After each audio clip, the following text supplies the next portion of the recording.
कक्षा 10 हिंदी की पाठ्य पुस्तक कृतिका के जिस पाठ के सारांश को हम समझने जा रहे हैं उस पाठ का नाम है साना साना हाथ जोड़ी। इस यात्रा वृत्तांत की लेखिका मधु काकरिया है। मधु काकरिया के द्वारा अपने इस यात्रा वृत्तांत में सिक्किम राज्य के प्राकृतिक सौंदर्य, पहाड़ियों का मनोहारी चित्रण किया गया है। सबसे पहले वो सिक्किम की राजधानी गैंगटॉक पहुंचती है। गैंगटॉक सिक्किम की राजधानी है तथा सिक्किम की राजधानी को देखकर उन्हें ऐसा लगता है मानो आसमान उल्टा पड़ा था और सारे तारे बिखर कर नीचे टिमटिमा रहे थे। रात में ये जगमगाता शहर इतिहास और वर्तमान के संधि स्थल पर खड़ा मेहनतकश बादशाहों का वह शहर है जिसका सब कुछ सुंदर है, सुबह, शाम और रात। अब उन्हें अगले दिन गैंगटॉक से युमथांग के सफर के लिए रवाना होना है। इस बीच बालकानी से उन्हें हिमालय की तीसरी सबसे बड़ी चोटी कंचनजंगा के दर्शन होने की संभावना है, परंतु सुबह के समय बादल होने के कारण उन्हें ये चोटी दिखाई नहीं देती है। उनकी यात्रा की शुरुआत जीप ड्राइवर जितेन नार्गे के साथ होती है, जो कि ड्राइवर कम और गाइड अधिक है।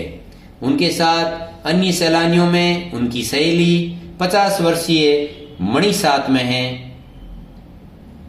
उनका सफर आगे बढ़ता है और सबसे पहले उन्हें बौद्ध धर्म की 108 श्वेत पताकाएं दिखाई देती है। जब किसी बुद्धिस्ट की मृत्यु हो जाती है तब इस प्रकार की पताकाएं फहराई जाती है और ये पताकाएं स्वतः नष्ट होती है। अगले पड़ाव में वे कविलोंग स्टॉक नामक स्थान पर पहुंचते हैं। यह वही स्थान है जहां पर गाइड फिल्म की शूटिंग की गई थी तथा यहाँ पर एक धर्म चक्र है और इसके साथ ऐसी मान्यता है कि यदि व्यक्ति इस धर्म चक्र को घुमाता है तो उसके जीवन के सारे पाप धुल जाते हैं। अब उनका सफर आगे बढ़ता है। रास्ते अधिक वीरान, संकरे और जलेबी की तरह घुमावदार होते जा रहे हैं। रास्ते में उन्हें एक अद्भुत झरने के दर्शन होते हैं और वहां जाकर मधु जी को अपने जीवन की शक्ति का एहसास होता है और नैसर्गिक सौंदर्य की प्राप्ति करती है।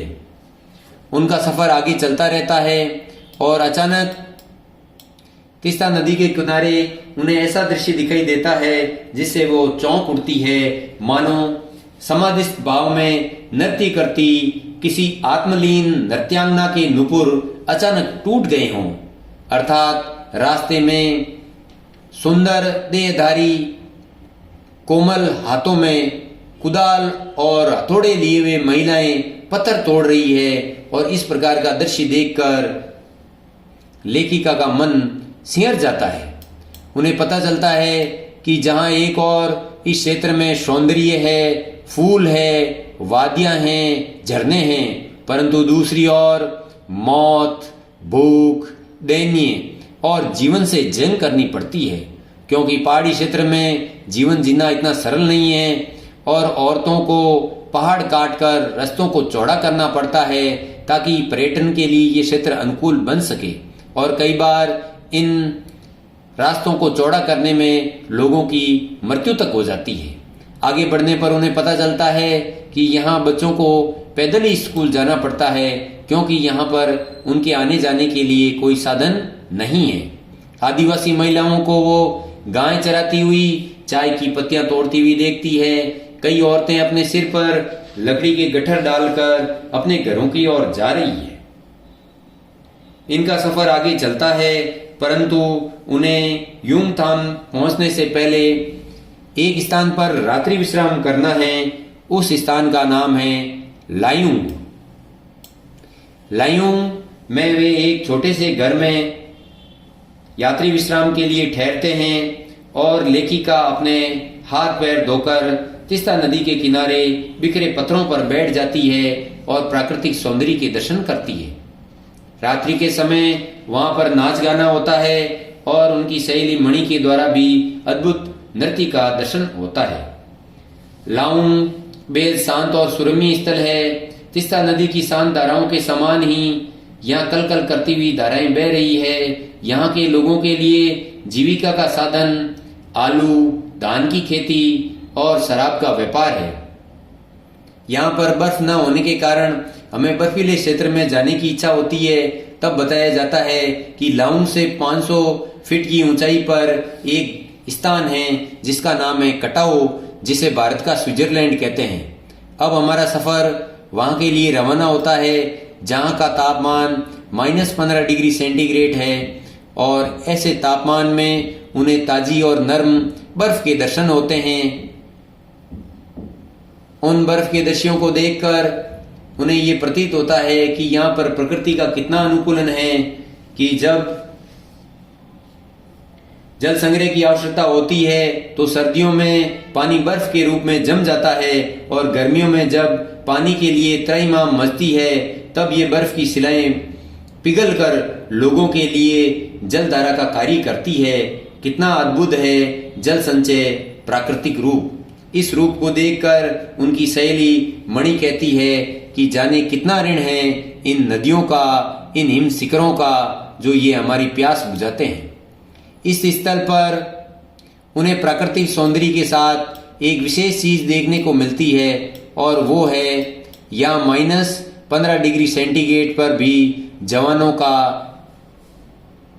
सीमा क्षेत्रों पर डटा रहना। अगला क्षेत्र जिसके लिए वो अपनी यात्रा के लिए रवाना हुई थी, युमथाम की घाटियों पर वो पहुंच जाती है जहां पर उन्हें डेरों, प्रियुता और रूडोड्रेंडो के फूल दिखाई देते हैं। यहाँ पर उन्हें बंदर के दर्शन भी होते हैं और पहाड़ी कुत्ते भी दिखाई देते हैं। ये पहाड़ी कुत्ते केवल चांदनी रात में ही भौंकते हैं, अन्यथा शांत बने रहते हैं। परंतु कटाओ के बर्फीले दृश्य को देखने के बाद उन्हें युमथाम की घाटियों में ज्यादा आनंद की प्राप्ति नहीं होती है और उन्हें लगता है कि मंजिल से सफर ज्यादा रोमांचक होता है। यहाँ पूछकर लोगों से ये पता लगाया जाता है कि सिक्किम भारत में शामिल होने से उन्हें अच्छा प्रतीत हो रहा है या नहीं। तो यहाँ के लोग बहुत खुश हैं क्योंकि जब से वे भारत के साथ शामिल हुए हैं तब से यहाँ पर पर्यटन की संभावनाएं बढ़ गई है और सभी लोग अपने आप को भारतीय मानते हैं। अब उनका वापसी का सफर शुरू होता है, परंतु हमें यह भी पता चलता है कि यहाँ पर आर्मी के कप्तान शेखर दत्ता ने इस युमथाम घाटी को पर्यटन विकास के लिए महत्वपूर्ण पड़ाव बनाया। और अब वापसी का सफर शुरू होता है और रास्ते में उन्हें जितेंद्र बताते हैं कि यहाँ पर एक ऐसा पत्थर भी है जहाँ गुरु नानक के पैरों के निशान भी उपलब्ध हैं और धीरे धीरे करके हम वापसी की ओर रवाना हो जाते हैं। इस प्रकार मधु जी का ये सफर न केवल हमें प्राकृतिक सौंदर्य के दर्शन करवाता है बल्कि घाटियों की भयावहता, वहां के सौंदर्य और पर्यटन की संभावना के बीच पहाड़ी क्षेत्र में जीवन की कठोरता की भी दर्शन करवाता है। धन्यवाद।